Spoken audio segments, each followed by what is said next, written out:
ನಿಮ್ಮ ವಾಹಿನಿ ಇದ್ದಿದ್ದು ಇದ್ದ ಹಾಗೆ.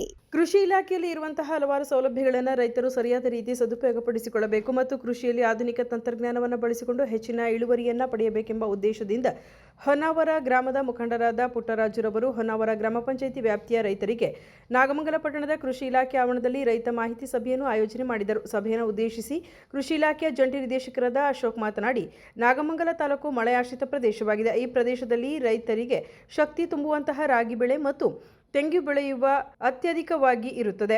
ಆದರೆ ರೈತರು ಒಂದು ಬೆಳೆಗೆ ಆಶ್ರಯವಾಗದೆ ಮಣ್ಣಿನ ಫಲವತ್ತತೆಗೆ ಹೆಚ್ಚಿನ ಗಮನವನ್ನು ಹರಿಸಿ ನೂತನ ತಂತ್ರಜ್ಞಾನವನ್ನು ಬಳಸಿಕೊಂಡು ನಮ್ಮ ಕೃಷಿ ಇಲಾಖೆಯ ಸಹಕಾರದೊಂದಿಗೆ ಉತ್ತಮ ಇಳುವರಿಯ ಬೆಳೆಗಳನ್ನು ಬೆಳೆಯಬೇಕೆಂದು ಸಲಹೆ ನೀಡಿದರು. ನನಗೆ ಈ ಯೋಜನೆ ಉಪಯೋಗ ಆಗ್ತದೆ, ಯಾಕಂದ್ರೆ ನಾವು 15-20 ಲಕ್ಷ ಬಳಸ್ಕೊಳ್ಬಹುದು ಅಂತ ಸರ್ಕಾರ 15-20 ಲಕ್ಷ ಕೊಡ್ತದೆ ಅಂತ ಅಂದ್ರೆ ರೈತನು ಶೇರ್ನು ಅಷ್ಟೇ ಇರ್ತದೆ. ಕೆಲವು ಯೋಜನೆಗಳಲ್ಲಿ 90% ಸಬ್ಸಿಡಿ ಇರ್ತದೆ, ಕೆಲವು ಯೋಜನೆಗಳಲ್ಲಿ ಶೇಕಡ 50% ಇರ್ತದೆ. ಬೆಳೆ ವಿಮೆ ಶುರುವಾದಾಗಿಂದಲೂ ಬಂದಿರಲಿಲ್ಲ ಅಷ್ಟು. ಒಂದೇ ವರ್ಷ 39 ಲಕ್ಷದಷ್ಟು ಪರಿಹಾರ ಬಂದಿದೆ. ನಾವು 39 ಕೋಟಿಯಷ್ಟು ಅಲಸಂದೆ ಹಾಕೊಂಡಿದ್ದವರು, ಎಳ್ಳು ಹಾಕೊಂಡಿದ್ದವರು.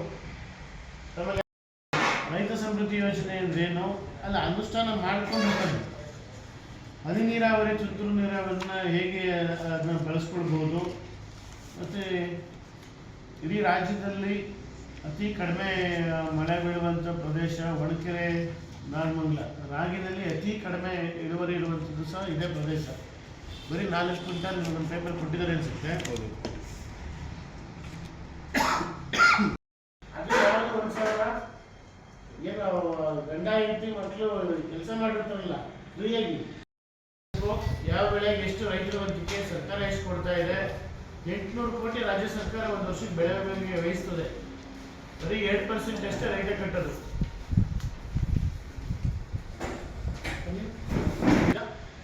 ನಂತರ ಗ್ರಾಮ ಆಯ್ಕೆ ಎಲ್ಲಿ ಮಾಡೋಣ ಅಲ್ಲಿ ಆಯ್ಕೆ ಮಾಡಿಕೊಂಡು ಒಂದಿಬ್ಬರು ಸುತ್ತಮುತ್ತ ರೈತರನ್ನ ಮೊದಲು ಅಲ್ಲಿ ಅನುಷ್ಠಾನ ಮಾಡಿ ಜಮೀನಲ್ಲೇ ಒಂದು ಪೆಂಡಲ್ ಹಾಕಿ ಕೃಷಿ ಭಾಗ್ಯ ಏನು ಬೋರ್ವೆಲ್ ಏನು ಸಬ್ಸಿಡಿ ಕೊಡ್ಬೋದು, NMSARದಲ್ಲಿ ಏನು 30,000 ಹಸುನು ತಗೊಂಡು ತಗೊಂಡು ಬೇರೆ ಯಾವ ಯೋಜನೆ ಮೂಲಕ ತಗೊಳ್ಬೋದು. ತಿಂಗಳಲ್ಲಿ ಒಂದು ಹನಿ ಮಳೆನೂ ಸೆಪ್ಟೆಂಬರ್ಲಿ ಬರಲಿಲ್ಲ ಈ ವರ್ಷ, ಹೌದಲ್ವಾ? ಆಗಸ್ಟಲ್ಲಿ ರಾಗಿ ಬಿತ್ತನೆ. ಕೃಷಿ ಇಲಾಖೆಯಲ್ಲಿ 40ಕ್ಕೂ ಹೆಚ್ಚು ಸೌಲಭ್ಯಗಳಿದ್ದು ರೈತರು ಇದನ್ನು ಉಪಯೋಗಿಸಿಕೊಳ್ಳಬೇಕು ಮತ್ತು ನಿಮಗೆ ಮಾಹಿತಿ ನೀಡಲು ಪ್ರತಿ ಹೋಬಳಿ ಮಟ್ಟದಲ್ಲೂ ಕೃಷಿ ಅಧಿಕಾರಿ ಇರುತ್ತಾರೆ. ನಿಮ್ಮ ಜಮೀನಿನಲ್ಲಿ ಯಾವ ರೀತಿ ಉತ್ತಮ ಬೆಳೆ ತೆಗೆಯಬೇಕೆಂದು ತಿಳಿಸುತ್ತೇವೆ. ಕೃಷಿ ಇಲಾಖೆ ಸಹಯೋಗದೊಂದಿಗೆ ರೈತರ ಬದುಕು ಹಸನಾಗಬೇಕು. ಏಕೆಂದರೆ ದೇಶದ ಬೆನ್ನೆಲುಬಾದ ರೈತರು ಬೆಳೆಯನ್ನು ಬೆಳೆಯಬೇಕಾದರೆ ಲಾಭ ಮತ್ತು ನಷ್ಟದ ಲೆಕ್ಕಾಚಾರ ಹಾಕುವುದಿಲ್ಲ. ರೈತರಿಗೆ ಕೃಷಿ ಇಲಾಖೆಯ ಜೀವನಾಡಿಗಳು ಎಂದರು. ಈ ವರ್ಷ ರೈತ ಕಳೆದ ವರ್ಷ ಲಾಭ ನಷ್ಟ ಲೆಕ್ಕ ಹಾಕಿಕೊಳ್ಳದೆ ನಷ್ಟ ಆದ್ರೂ ಉತ್ಸಾಹದಿಂದ ಪ್ರತಿ ವರ್ಷ ಮಳೆ ಬಂದ ತಕ್ಷಣ ವ್ಯವಸಾಯ ಮಾಡೋಕ್ಕೆ ಶುರು ಮಾಡ್ಕೊತಾರೆ. ಈ ವರ್ಷನೂ ತಾವೆಲ್ಲ ಉತ್ಸಾಹದಿಂದ ಶುರು ಮಾಡಿದ್ರೆ ಸೆಪ್ಟೆಂಬರ್ ತಿಂಗಳಲ್ಲಿ ಮಳೆ ಕೈ ಕೊಡ್ತೀವಿ. ರಾಗಿ ಮೇಲೆ ಕಿರೊಳ್ಳೆ ಇಲ್ಲ. ಅಕ್ಟೋಬರ್ 2ನೇ ವಾರದಲ್ಲಿ ಶುರು ಆಯಿತು. ಅವಾಗಿಂದ ಚೆನ್ನಾಗಿ ಬರ್ತಾ ಇದೆ. ಏನಾಯ್ತು, ರಾಗಿ ಇಷ್ಟೆಷ್ಟುದ್ದ ಹೊಕ್ಕಿನೇ ಮಳೆ ಕಟ್ಕೊಂಡಿದೆ. ಇಷ್ಟಪ್ಪ ಬರಬೇಕಾಗಿತ್ತೇನೆ. ಎಲ್ಲ ರೈತರು ಸಹ ನಾವು ಬರ್ತೀವಿ. ಕೃಷಿ ಇಲಾಖೆ ಏನೇನು ಸೌಲಭ್ಯಗಳಿದ್ದಾವೆ ಆ ಮಾಹಿತಿಗಳನ್ನ ಉಳಿಸ್ಕೊಡೋದ್ರ ಮೂಲಕ ಆ ಸೌಲಭ್ಯಗಳನ್ನ ಜಾಸ್ತಿ ಜನಗಳಿಗೆ ಸಿಗುವಂಗೆ ಮಾಡೋಣ ಅಂತೇಳಿ ಹೊನ್ನಾವರ ಗ್ರಾಮದ ಮುಖಂಡರು ಪುಟ್ಟರಾಜು ಅವರು ಮತ್ತು ಇನ್ನೂ ಅನೇಕರು ಕಳೆದ 2 ತಿಂಗಳಿಂದ ಗ್ರಾಮಕ್ಕೆ ಹೋಗಿದ್ವಿ. ಅವಾಗ ಚರ್ಚೆಗೆ ಬಂದ ನಂತರ ಇವತ್ತು ನೀವು ನೋಡ್ತಾ ಇದ್ರೆ ಒಂದು 35-40 ಜನ ಹೊನ್ನಾವರ ಮುಖಂಡರಾದ ಹೊನ್ನಾವರ ಪುಟ್ಟರಾಜು ಮಾತನಾಡಿ, ರೈತರಿಗೆ ಶೀಘ್ರದಲ್ಲಿ ಒಂದು ದೊಡ್ಡ ಮಟ್ಟದ ಪ್ರಾಯೋಗಿಕ ಕಾರ್ಯಕ್ರಮವನ್ನು ಹಮ್ಮಿಕೊಂಡು ಕೃಷಿ ಇಲಾಖೆ ಅಡಿಯಲ್ಲಿ ಇರುವಂತಹ ಸೌಲಭ್ಯಗಳನ್ನು ಪ್ರತಿ ಮನೆಗೆ ತಲುಪಿಸುವ ವ್ಯವಸ್ಥೆಯನ್ನು ಮಾಡಲಾಗುತ್ತದೆ. ನಮ್ಮ ನಾಯಕರಾದ ಕೃಷಿ ಸಚಿವ ಎನ್ ಚೆಲುವರಾಯಸ್ವಾಮಿಯವರು ಈ ವಿಚಾರವಾಗಿ ರೈತರ ಪರವಾಗಿ ನಿಲ್ಲುತ್ತಾರೆ ಎಂದರು.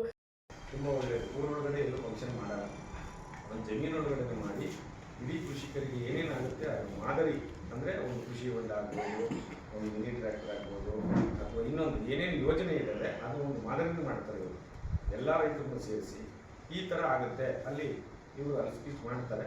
ಇರ್ತಾರೆ, ಮೇಲಿನ ಅಧಿಕಾರಿಗಳು ಬರ್ತಾರೆ, ಬಂದು ಸ್ಪೀಚ್ ಮಾಡಿ ಒಂದು ಮಾಡಲ್ ಅಂದರೆ ಅರ್ಥ ಇಟ್ಕೊಳ್ಬೇಕು.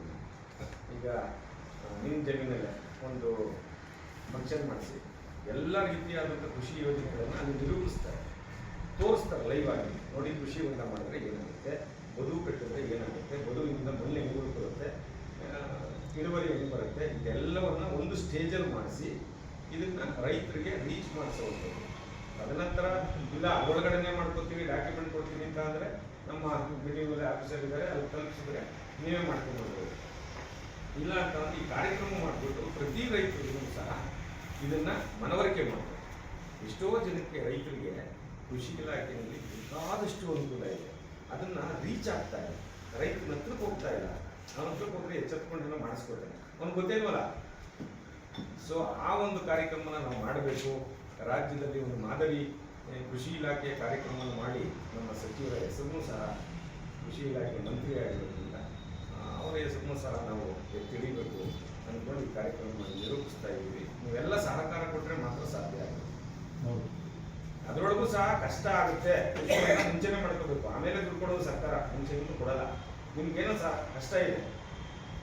ಕಾರ್ಯಕ್ರಮದಲ್ಲಿ ನಾಗಮಂಗಲ ಕೃಷಿ ಇಲಾಖೆ ಸಹಾಯಕರಾದ ಹರೀಶ್, ಸಹಾಯಕ ಕೃಷಿ ಅಧಿಕಾರಿ ರಂಗನಾಥ್, ರೈತರಾದ ಸುಬ್ಬರಾಯನ ಕೊಪ್ಪಲು ದುರ್ಗೇಶ್, ಮಾಚನಾಯಕನಹಳ್ಳಿ ಬೋರೇಗೌಡ, ಸಾತಿನಹಳ್ಳಿ ಆದರ್ಶ್, ಹೊನ್ನಾವರ ಮಂಜು, ಭುವನಹಳ್ಳಿ ಶಿವರಾಮು, ಕೋಡಿಹಳ್ಳಿ ನಾಗಣ್ಣ ಸೇರಿದಂತೆ ನೂರಾರು ರೈತರು ಭಾಗವಹಿಸಿದ್ದರು.